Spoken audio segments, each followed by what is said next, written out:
4 ওভারে মাত্র 7 রান, সাথে আবার 3 উইকেট। 1 ওভারে জোড়া উইকেটের সাথে আবার মিলেছে মেডেনও। নাহিদের অগ্নিঝরা বোলিংটাই এবার দেখলো পিএসএল। অভিষেক ম্যাচে কিছুটা খরুচে হলেও টাইগার এই পেসারের উপর ঠিকই ভরসা রেখেছিল পেশোয়ার জলমে।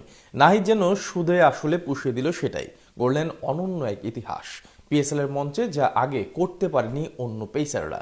নিজের দ্বিতীয় ম্যাচ খেলতে এসে তবে কি এমন কীর্তি করলেন নাহিদ রানা, সেটার বিস্তারিত প্রতিবেদনে। কিংবদন্তি ইয়ান বিশপ তার নাম দিয়েছিলেন বাংলাদেশ এক্সপ্রেস।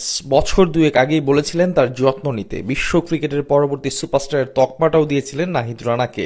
ইয়ান বিশপ যে সেদিন ভুল বলেননি সেটাই প্রতিনিয়ত প্রমাণ করে যাচ্ছেন বিশ্ব ক্রিকেটের নয়া এই সুপারস্টার।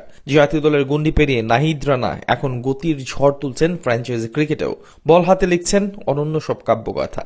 পিএসএল এর 11 বছরের ইতিহাসে যেই রেকর্ড স্পর্শ করতে পারেনি কেউ, সেটাই মাত্র দ্বিতীয় ম্যাচেই করে ফেললেন নাহিদ রানা।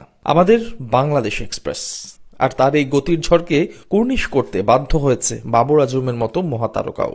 পাকিস্তানের জনপ্রিয় ফ্র্যাঞ্চাইজি লিগের ইতিহাসে পেসার হিসেবে এক ম্যাচে 4 ওভারে কোটা পূর্ণ করা বোলারদের মধ্যে নাহিদের ইকোনমি এখন সবচেয়ে কম। করাচি কিংসের বিপক্ষে 4 ওভারে মাত্র 7 রান দেয়ায় নতুন এই কীর্তিতে নাম তুলেছেন বাংলার এই গতি তারকা। এর আগে পেসারদের মধ্যে সবচেয়ে কম ইকোনমির কীর্তিটা ছিল পাকিস্তানি পেসার মোহাম্মদ সামির। 2016 সালে এই করাচির বিপক্ষেই 4 ওভার বল করে 8 রান দিয়েছিলেন তিনি। 10 বছর পর সামির সেই রেকর্ড ভেঙে নিজের নামে করে নিলেন নাহিদ। পিএসএল এ নাহিদের অভিষেকটা ছিল সাদামাটা। উইকেট না পাওয়ার দিনে বল হাতে কিছুটা খরুচে ছিলেন এই পেসার, তবে তাতেও তার উপর আশাহত হয়নি পেশোয়ার। হিরের টুকরাকে ঠিকই চিনতে পেরেছিল, তাই তো আগের ম্যাচের পরিসংখ্যান নাহিদের পক্ষে না গেলেও এদিন ঠিকই তাকে একাদশে রেখেই মাঠে নামে বাবর আজমরা। নাহিদের উপর যেই ভরসাটা তারা রেখেছিল, নাহিদ সেটার প্রতিদান দিয়েছে অক্ষরে অক্ষরে। প্রথম ওভার থেকে গতির ঝড় তুলে কাবু করেছেন আজম খানের মতো ব্যাটারদের। নাহিদের বল ছুঁয়ে দেখার সাহসটাও পাচ্ছিল না পাকিস্তানের এই হার হিটার ব্যাটার।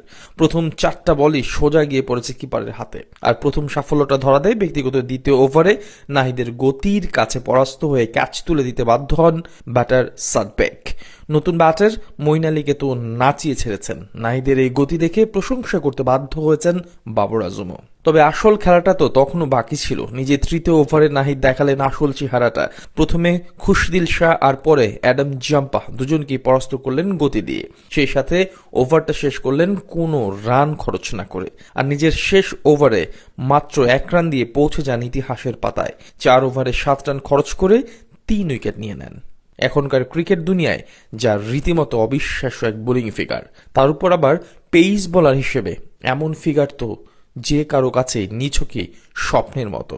আর সেই স্বপ্নটাই কিনা সত্যিতে রূপান্তর করে ফেলেছেন নাহিদ রানা, যার গতির ঝড়ে এখন কাঁপছে পিএসএল এর মঞ্চ।